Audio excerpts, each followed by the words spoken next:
right, welcome back. Wray and Nephew Reggae Month 2025, themed Come Catch the Rhythm, is a celebration of Jamaica's globally influential reggae music.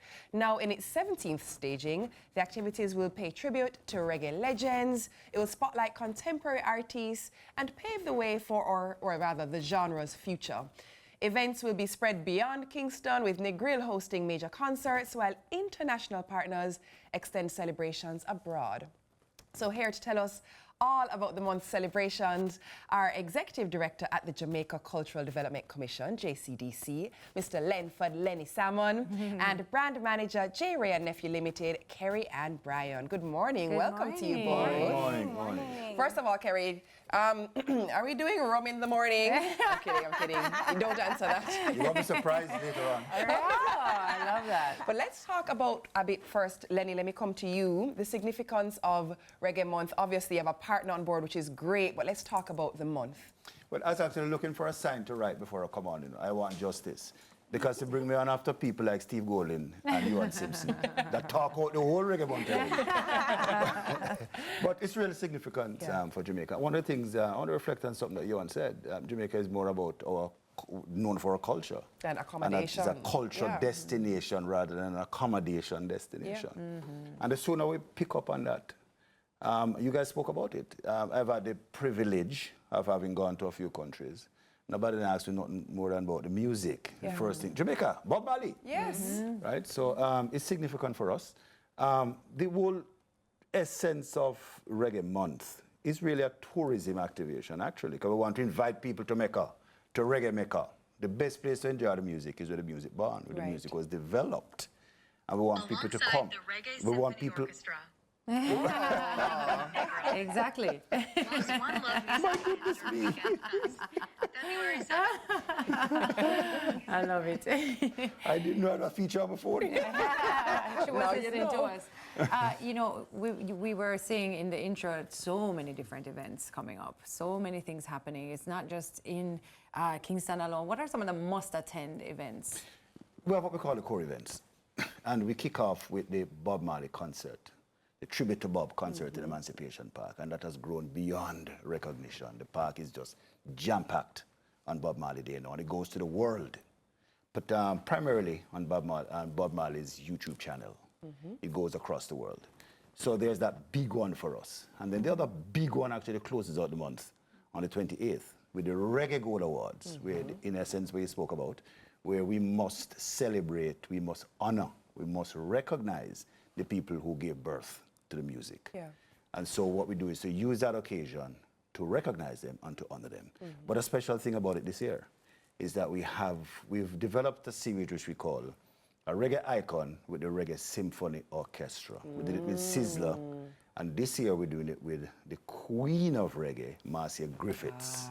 Nice. So that's going to be something else. Nice. Carrie-Anne, why did you see it fit to partner with JCDC in bringing Reggae Month alive? Well, you know, when you think of music and you think of Jamaica, you think of reggae, you think of dancehall. And when you think of Jamaica and you think of rum, you think of Wray and Nephew. So the two are both deeply rooted in Jamaican culture, and we just saw it as a perfect fit, a perfect collaboration with the JCDC. And music being one of Wray and Nephew's major platforms that we play in, we just thought it would be great to just have the vibes, the energy, and bring that vibrant cultural energy in the space to the Jamaican people. I want to go back to expanding beyond Kingston as well. Can you tell us about some of the other things that are going to be happening elsewhere? I think we always talk about Kingston, what's happening here. Tell us about Oh, absolutely. We are in danger now of Negril taking over. No, in a very serious way. When you look at the calendar of events in Negril, it's just something else. And we have people out there in St. Thomas, in Ocho Rios, in Mandeville. It's an all-island thing, which is what we wanted to, of course, what we wanted to be. And not only in terms of a geographical analysis, but in terms of a demographic analysis, because reggae music now encompasses everybody. We have events in there for the young, the old, the people who think them not old. So everybody. One of the interesting things we're going to have as well is on January 25, we call Choose a Service. Or February 25? February 25. What's that, January? Yep. Yes. Don't be another number of weeks early. You're already planning for 26, it's okay. Choose a Service at Randy Williams. But this is a musician's jam, and they've been doing it for a year, and we're collaborating with them to make this bigger and better and let people know about it. It's just a fantastic jam with musicians. Because the music, without the musicians, we're really going to struggle. It's silence. Precisely. So we're celebrating with them. And we just have young reggae ambassadors, the future. We have to look about the future. So we are going to have a lot of these young people. We are in the grill with them on the 15th, along with Tanya Stevens, and in the Emancipation Park on the 8th as well. We're kind of keeping the headline a secret on that one for now. Going to be a real big one. But come out and just see. It's a whole plethora of events for all age group, for all demographics, no matter where you come from. Reggae Month is here. You just listed like an onslaught of information, but there is somewhere that people can head to kind of have this at their fingertips. Tell me about the app. It's Reggae Jamaica mobile app. It's free to download, whether on your Android or iPhone. Free. And it's all there. All information is there, real time. You log on, you press, it takes you to the venue. It's really a fantastic app. Great. I want to ask you, Kerry, you know, how does Nephew see reggae influencing Jamaica's brand globally?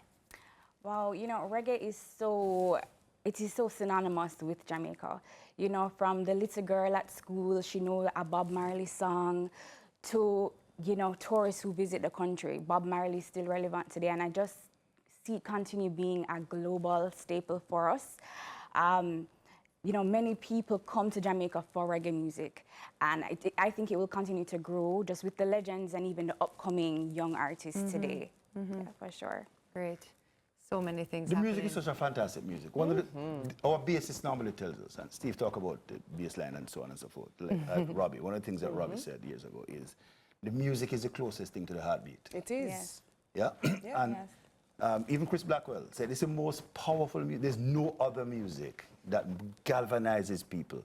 Anywhere in the world you go that people have struggles, what they look to is reggae music. Yeah. So it's really powerful music. I love what Tami said a little earlier. It's the responsibility lies with so many of us to preserve it and to hold on to it and to make sure that what is ours gets what is due. Yes. You know? Yeah, and events like this help us to come together collectively and to support it and to keep it important and whole and watch it as it changes. It's a living, breathing thing, you know. It is a living, and we're going through the changes with it, and we have to know pass it on and all that good stuff. So. What other aspect of Jamaica allow people to climb that social ladder in the economy?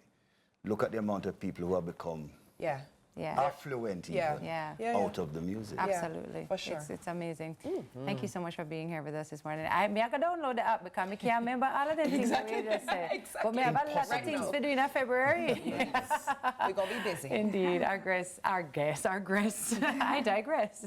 Our guests have been Lenford Salmon, Executive Director at Jamaica Cultural Development Commission, JCDC, and Carrie Ann Bryant, Brand Manager at J. Wray and Nephew Limited. Go get that app. And we're going to go to a break. We'll be right back. Here comes the danger, sent by the Savior.